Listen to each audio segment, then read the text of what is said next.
Everyone, Radhe Radhe, जय श्री कृष्णा। आज हम आपको बताएंगे कि माघ पूर्णिमा जो पड़ रही है 1 फरवरी को, तो उसमें हमें लड्डू गोपाल जी की सेवा कैसे करनी है, कैसे स्नान कराना है।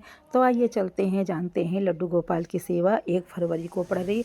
तो माघ पूर्णिमा का महत्व बहुत अधिक होता है, क्योंकि इस दिन गंगा स्नान, दान और भगवान विष्णु की पूजा से मोक्ष व समृद्धि मिलती है। इस दिन सुबह पवित्र नदियों में स्नान करने से पापों से मुक्ति मिलती है। लड्डू गोपाल की सेवा एक छोटे बच्चे की तरह प्रेम पूर्वक करनी चाहिए, जिससे नित्य श्रृंगार, समय पर भोग, नित्य शयन शामिल है और करना चाहिए। तो मान्यता है कि माघ पूर्णिमा पर प्रयागराज में भी गंगा स्नान करने से 32 गुना फल मिलता है और तिल, गर्म कपड़े, गुड़, घी आदि का दान करना चाहिए। अत्यंत शुभ माना गया है। इस दिन भगवान विष्णु और माता लक्ष्मी की आराधना से घर में सुख समृद्धि आती है और माघ मास में देवता पृथ्वी पर आते हैं और इस दिन पूजा, जाप और दान से मोक्ष की प्राप्ति होती है।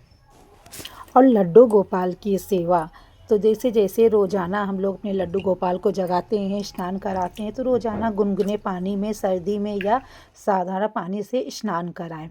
चंदन का लेप लगाएं और स्वस्थ वस्त्र पहनाएं। श्रृंगार वस्त्र, पगड़ी, माला और आभूषण पहनाएं।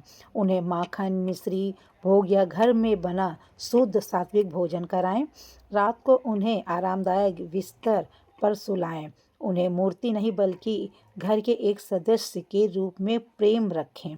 माघ पूर्णिमा पर विशेष रूप से लड्डू गोपाल को पीले वस्त्र और पीले पकवानों का भोग लगाना अत्यंत उत्तम माना गया है।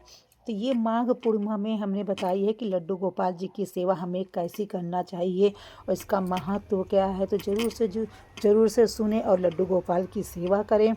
तो इससे अगर आप लोग हमारी वीडियो को यूज़फुल लगा हो, तो अगर नए हो तो मेरे चैनल को लाइक सब्सक्राइब ज़रूर करें और उस दिन लड्डू गोपाल की सेवा अच्छे से करें। बहुत ही शुभ होता है, घर के हर चीज़ की शुद्धता होती है।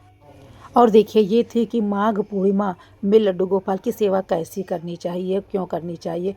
तो ये इसका महत्व क्या है। तो हिंदू धर्म में दृष्टि से बहुत सी पवित्र मनाई गई। इस दिन किए गए यज्ञ, तप तथा दान का विशेष महत्व होता है। इस दिन संगम की रेत पर स्नान ध्यान से मनोकामना पूर्ण होती हैं, साथ ही मोक्ष की प्राप्ति होती है। माघ के बारे में कहते हैं कि इस दिन देवी देवता पृथ्वी पर आते हैं स्नान करने, इसलिए इनकी पूजा भी की जाती है देवी देवताओं की। तो ये माघ पूर्णिमा बहुत ही शुभ होता है, दान पुण्य के लिए होता है। शाम को वस्त्र बदलिए, लड्डू गोपाल जी को आराम बिस्तर दिलाइए, उनको भोग लगाइए पीले वस्त्र का। तो ये देखिए, मैंने लड्डू गोपाल जी के बारे में बताया है कि कैसे पूजा करनी है। तो हरे कृष्णा, राधे राधे, जय श्री श्याम।